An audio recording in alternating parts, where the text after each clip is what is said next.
Good morning, girls and boys. As you can see, someone is on my camera tripod. That's Bibi.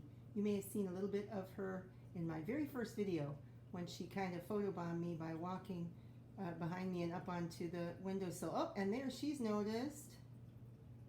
Oh, there's one of our other cats, Bagheera. So anyway, I got to take care of this cat on my tripod before I can do my filming for the day. See you in a minute. Well, let's just get a little close up. She's very cute. Hi. Good morning, students. I hope you enjoyed that little clip of Bibi, my cat, and our other cat, Bagheera. So today I'm wearing, this was supposed to be filmed yesterday, Friday, and it was, but there was a problem with the video. But I thought that on Fridays I would wear field day shirts, Key School field day shirts with a positive thought for the future. Hopefully in June we'll be back together. And this is a 2017 shirt for Escuela Key. And some of you noticed in the other videos I've been wearing my red Key School shirt, and I have a black one and a navy one. So in all the videos I'll be wearing Key School shirts, but on Fridays I'll wear a field day shirt. Let's take a look at the morning message. March 21st, 2020. Dear students, we were learning about Abraham Lincoln before we left school. How many facts can you remember? Mrs. Kilmer. Okay, here's that moment when we're waking up our brain by trying to remember some facts before we learn some new facts. So, start thinking. I'm counting on my fingers.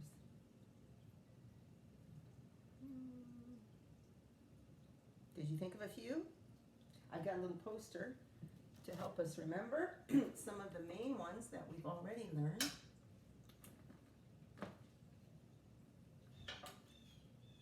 Abraham Lincoln, he was born in a log cabin. He taught himself how to read. People called him Honest Abe, and he was the 16th U.S. president. And also, from the picture, we can tell his face is on the penny, and also his face is on the $5 bill, because I'm making a connection to money now after I see that penny. So, today I'm going to read for you a nonfiction book about Abraham Lincoln. It's actually a special story that I told you I would read to you before. Here we go, students. We're going to enjoy Mr. Lincoln's Whiskers, written and illustrated by Karen Winnick. And on the cover, if I sneak peek the cover, I can see a little girl at night in a room sitting on a chair looking at a picture of Abraham Lincoln. I can tell it's nighttime because through the window I see the moon. And on the back, there's a picture of what looks like the same little girl with Abraham Lincoln. Wow. Let's read the blurb on the back of the book. Abraham Lincoln was the first president of the United States to wear a beard. But why did he grow it?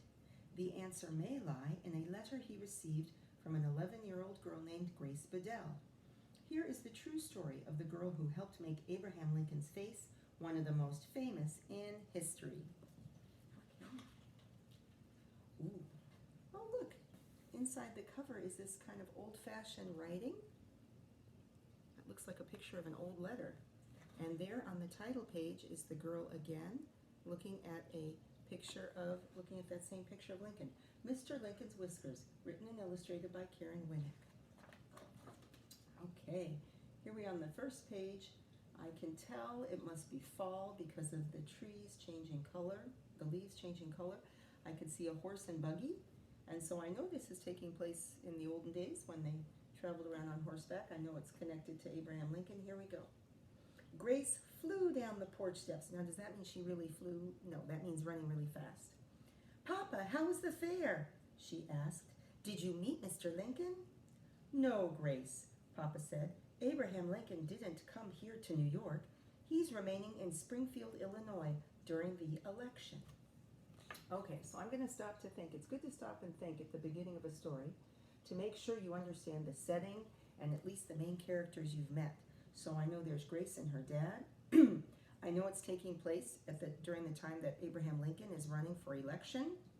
And I know that they live in New York. And Lincoln is in Illinois, a neighboring state. Grace's brothers and sisters greeted Papa. Just in time for supper, Mama said. Papa had presents for everyone. Levon, Helen, Alice, these are for you. George, Stephen, Frank, and here's one for baby Uma. And this, Grace, is for you. A poster of Mr. Lincoln? Oh, Papa, thank you. She held it up. Mr. Lincoln's face stared back at her. He looks kind, Grace thought, though his face seems sad. Well, you can see, as the whole family is greeting their father when he's coming back, there's such a big family. We've talked about how in the old days people had big families. Oh, and there they are, having a meal. Her brother Levon snickered. Oh, snicker means to have a kind of a mean little laugh when you talk. He looks like a rail splitter, not a president. That's your opinion, Grace said. Mr. Lincoln's got a good heart. I can see it in his face. He doesn't like slavery, does he, Papa? That's right, Papa said. George, Grace's oldest brother, spoke up. But if Lincoln's elected, our country will be split in two. Her brother Stephen shook his head. But how's it fair for one man to own another? It isn't, Grace said. People are mean to slaves. I know about it from a book. If I could, I'd vote for Mr. Lincoln. Well, it's a good thing girls can't vote, said Levon. Grace pushed back her chair and ran out. I've got to stop and think for a minute. This is reminding me about how during the time leading up to the Civil War, people had all different ideas about slavery, no slavery, even within the same family. And Levon, her big brother, who's kind of mean, he's kind of down on Abraham Lincoln. And also, some people, even who were against slavery, were worried that if Lincoln was elected, it would lead to a war. So it was a very difficult time for America. And even within families, people had different opinions, including Grace. Oh, there she's run up to her room. Oh, this is like the picture from the cover. Alone in her room, Grace studied the poster of Mr. Lincoln. If I could vote, I'd vote for you, she whispered. Bright lights from the moon cast deep shadows all about. A shadow fell across the poster. It made Mr. Lincoln look like he wore whiskers. Grace stared. With his chin and the hollows of his cheeks covered, his face seemed less sad. What if, Grace thought.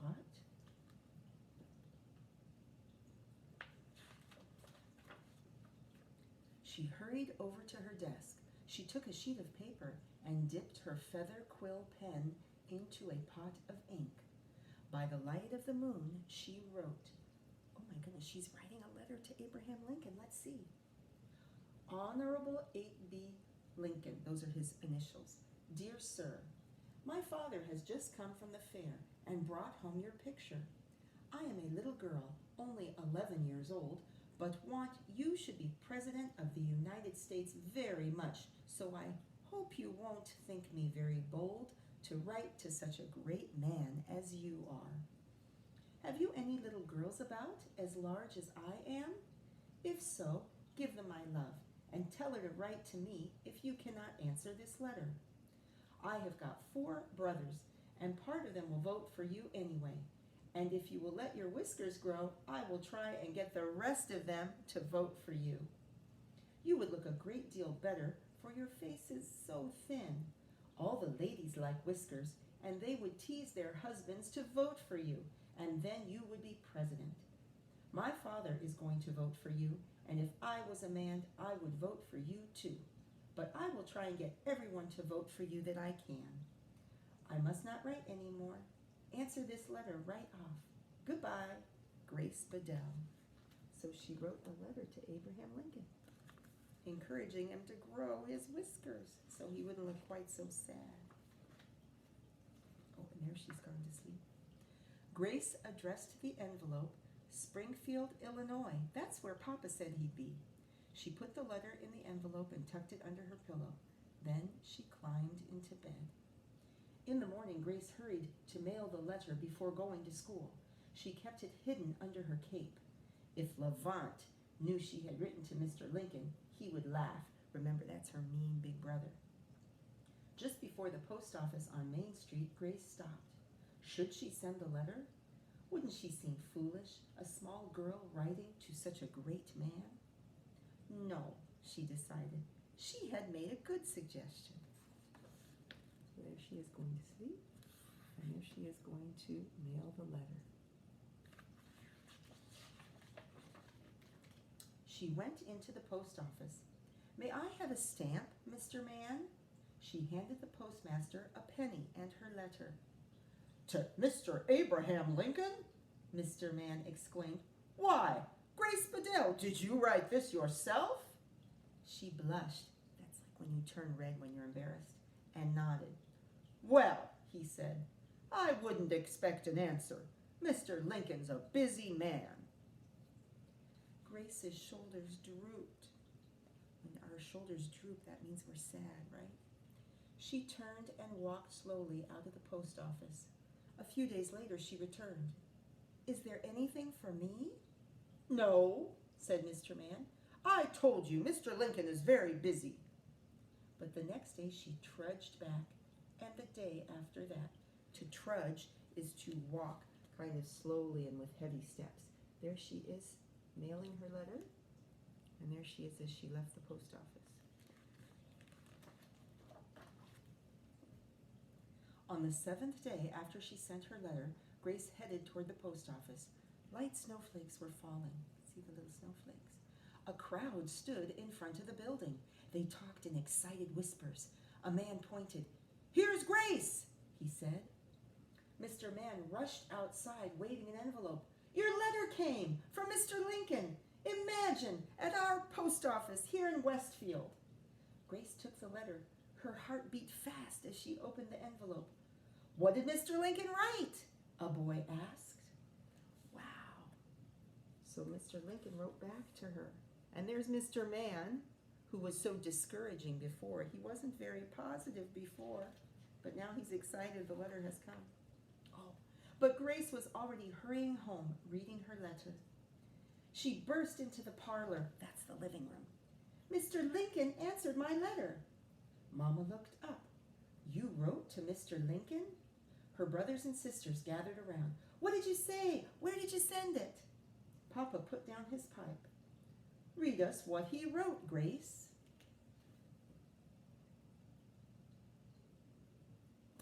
They're all excited to hear.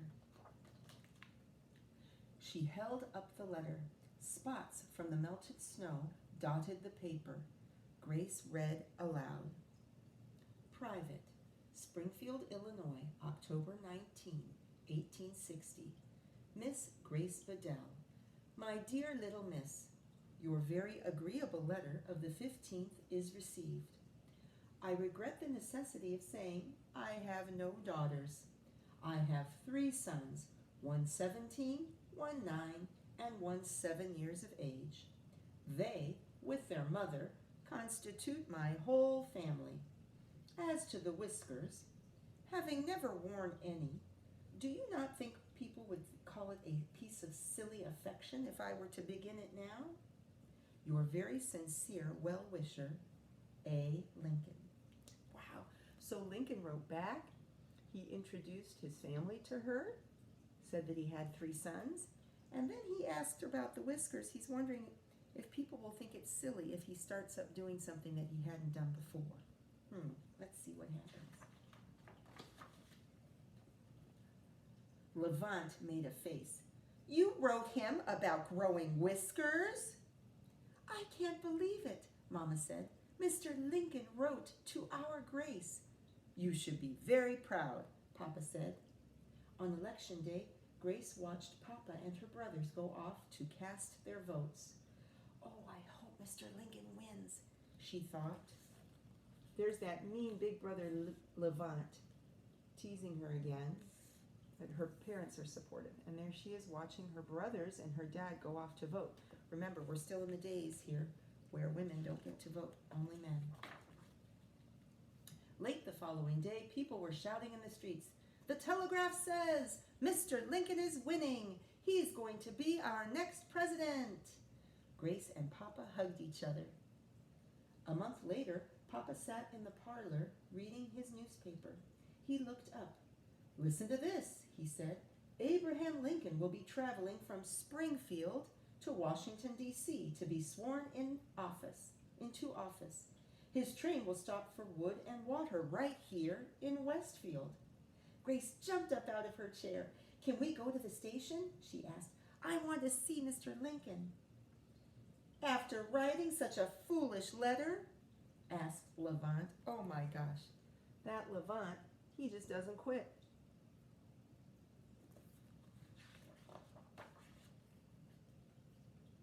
The wind whistled across the tracks. Grace pushed her hands into her muff. A muff is like a little furry things that keep your hands warm. She blew out a stream of air. There was a faint chug-chug. Grace squeezed forward. Mama touched her shoulder and pulled her back. Stay close. But I want to see Mr. Lincoln, Grace said. The chug-a-chug got louder and louder. A bell rang. Gray clouds rose from the engine's smokestack. People shouted and waved flags. The long, dark train drew into the station. Grace stood on her toes, but she couldn't see above the stovepipe hats and feathered bonnets. Where was Mr. Lincoln? Was he speaking? She couldn't hear with all the clapping and cheering. So here she is with her mom at the back of the crowd, and there's the little muff, a furry thing to keep her hands warm, but she can't even see to the front.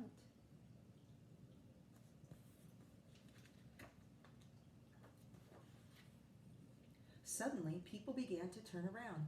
Where is she? Where is she? Grace heard them murmur. Murmur is when kind of everybody's talking, like, where is she? Where is she? Grace! Grace! Mr. Man pushed through the crowd. Mr. Lincoln wants to see you. Mr. Man took her arm. Everyone hurried to move out of her way. Grace could hear their whispering as she went past. Mr. Man led her to the front of the platform. Here's Mr. Man getting her from back in the crowd, and there he is leading her up to the front.